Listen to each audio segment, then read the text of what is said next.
Guys, my name is April, postpartum nurse. I'm here to give you expert tips on how to effectively burp. I'm going to go over 3 positions. First, most popular, is over the shoulder. Everybody knows this one.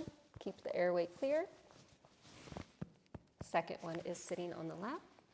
Okay, this one is used for more control.